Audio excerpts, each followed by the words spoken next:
लक्षवेधी न्यूज, सत्य आणि संघर्षाची नवी क्रांती। 4 वर्षाच्या मुलीवर अत्याचार आरोपीचा थेट एन्काउंटर करा, अमोल मिटकरींची मागणी। माणूस हा प्राण्यापेक्षाही हिंसक झाल्याची घटना बुलढाणा जिल्ह्यात घडली असून काकानंच आपल्या 4 वर्षाच्या पुतणीवर अत्याचार केल्याच्या घटनेनं मानवतेला काळीमा फासला गेलाय। या चिमुकलीची अकोला सर्वोपचार रुग्णालयात मृत्यूशी झुंज सुरू आहे। बुलढाण्यातील एका 4 वर्षीय चिमुकलीवर 21 वर्षीय तरुणानं अत्याचार केला। या पीडित चिमुकलीवर अकोल्यातल्या शासकीय रुग्णालयात उपचार सुरू आहेत। सध्या तिची प्रकृती चिंताजनक असल्याचं समजूत येत असून चिमुकलीला जवळपास 40 टाके लागल्याचं समजते। दरम्यान अत्याचाराची घटना उघडकीस आल्यानंतर सर्वत्र संताप व्यक्त होतोय। राष्ट्रवादीचे आमदार अमोल मिटकरी यांनी रुग्णालयात जात पीडित मुलीच्या कुटुंबियांची विचारणा केली। हे अत्याचाराचं प्रकरण अतिशय गोपनीय ठेवण्यात आलंय। पीडित मुलीच्या प्रकृतीत सुधारणा व्हायला जवळपास 1.5 महिना लागणार असल्याचं डॉक्टरांनी सांगितलंय। दरम्यान बुलढाणा जिल्ह्यातील सोनाळा पोलीस या प्रकरणाचा पुढील तपास करत आहेत। अत्याचार करणाऱ्या आरोपीला पोलिसांनी बेड्या ठोकल्यात। या घटनेवर आमदार मिटकरींनी तीव्र संताप व्यक्त केलाय। आरोपींचा एन्काउंटर करण्यात यावा अशी मागणी थेट मिटकरींनी गृहमंत्र्यांकडे केली आहे।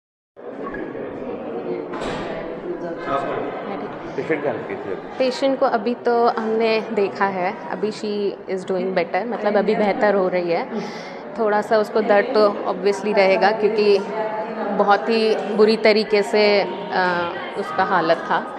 अभी स्टिचेस मैंने आज मॉर्निंग में ही देखे हैं, वो काफ़ी अच्छे हैं अभी, लेकिन हम लोग उसको 5 दिन का एंटीबायोटिक का कवरेज रखेंगे और देखते हैं हाउ शी रिकवर्स। मैडम स्टिचेस कितने हैं? स्टिचेस ऐसे काउंट तो नहीं कर सकते, लेकिन बहुत ही सारे हैं। मतलब पूरा अंदर तक बहुत ज़्यादा ख़राब हो रखा था, बाहर तक भी पूरा उसको टियर हो रखा था। उस सारे स्टिचेस लिए गए हैं।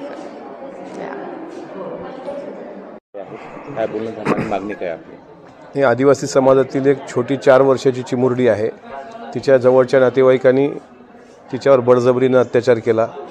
गाईला चारा आणण्याच्या निमित्तानं तो घेऊन गेला आणि 22 की 21 वर्षाचा जो हैवान नराधम आहे त्याने अक्षरशः तिच्या शरीराचे लचके तोडले। प्रकृती अत्यंत चिंताजनक आहे। मी तिच्या आईवडिलांना भेटलो। आईवडील अत्यंत साधं कुटुंब आहे, त्यांना माहीत नव्हतं। तो त्यांनी सांगितलं की आमच्याच परिवारातला तो आहे आणि आम्ही त्याच्यावर विश्वास ठेवून गेलो होतो। पण 4 वर्षाच्या चिमुरडीचा जर आकांत आणि आक्रोश बघितला तर ती भयंकर आहे। म्हणजे मी शब्दाच्या पलीकडं ते सगळं म्हणजे मी काय बोलू शकत नाही, इतकी भयंकर परिस्थिती आहे। शेवटी आरोपी अटक झाल्याचं कळतं आहे, मात्र 3 आणि 4 वर्षाची चिमुरडे जर अशा हैवानाचा शिकार होत असतील तर मला असं वाटतं की फार दुर्दैवाची बाब आहे। त्या आदिवासी समाजाला न्याय भेटला पाहिजे आणि मी गृहमंत्र्याकडे महाराष्ट्राची अशी मागणी करतो की जो नराधम आहे 21 वर्षाचा, जो मध्य प्रदेशमधून पोलिसांनी तात्काळ त्याला अटक केली, त्याला फासावर चढवा। एकतर मग असे नराधम परत जन्माला येऊच नाही, तर अशा नराधमाचं जागेच एन्काउंटर करण्याचे आदेश हे महाराष्ट्राच्या गृह विभागानं द्यावे अशी विनंती मी देवेंद्रजींना करतो। आपल्या परिसरातील बातम्या आणि ताज्या घडामोडी पाहण्यासाठी आजच आमच्या लक्षवेधी न्यूज चॅनलला सबस्क्राइब करा आणि बेल आयकॉनवर क्लिक करा।